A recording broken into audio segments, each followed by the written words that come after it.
Question: what happens if you are asked to go clear the dowry of your late grandma? When the descendants feels life is so bumpy and the old people in the village are advised to go and do this traditional act. When we go to pay dowry, the in-laws provide a notebook showing how many goats and cows your mother-in-law was paid for. Now that we are Christians, what happens when we go against that and we are normally threatened if you go against the ancestral? It comes to haunt the children and the generations. Cadre share what one can meet you for whether someone can meet you one-on-one. Let me start with the last one. You have my telephone number. You can ring me. We see how we can meet. But let's first of all deal with your question. Let's be clear.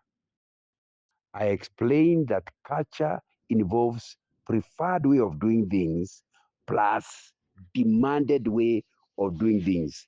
There are religious requirements in culture, in every culture. When you get saved, you are not asked to abandon your culture. You are only asked to abandon your traditional religion. And this issue of believing that the spirits of the dead are demanding things, and that if you don't actually obey those spirits of the dead, they are going to interfere with you, is a religion and is not Christian. Please go and look at the book of Deuteronomy chapter 18, verse 10 to 12, where they were told clearly there was not to be any contact between the dead and the living. And yet, for most of the tribes in Africa, ancestral worship is the kingpin of the traditional religion. You remove it, traditional religion will just die. And that's why when you become a Christian, that one thing you have to have nothing to do. You cannot be involved in things that are trying to honor the spirits of the dead, because the Bible does not allow you. You know, in the book of Luke chapter 16, again there was a discussion. Can Lazarus go back, talk to the human beings so that they stop doing what they are doing? Again, he was told, no, no, no, no, no. They have the Bible. Let them handle the Bible. The dead cannot talk to the living. So both the New Testament and the Old Testament confirm you cannot do things that are being required by the spirits of the dead. What happens to you? Simple. If you are a Christian, you are protected by the blood of Jesus. If you're not a Christian, don't obey, don't follow the Bible. If you're not a Christian and you are in that tradition or religion, keep it, follow it. But you cannot have both legs.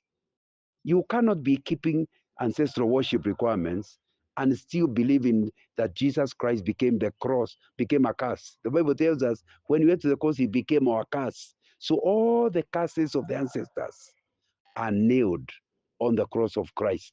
And that's why we do not practice those things and nothing happens to us. Gilbert Mulaha is an old man who died not too long ago. And when I was living in Kisumu, he told me the story of how he wanted to build a house and was told he must follow the process, that the ancestral requirements. He said, I'm a Christian, I can't do those things. He said, you'll die. He told me he went ahead and built the house. All those people that were most of those people were telling him he would die. By the time he was talking to be in 1988, they had died. For him, even after 1988, he lived into his 90s.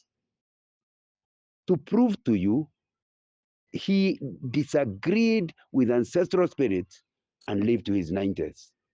That's what the blood of Jesus is able to do.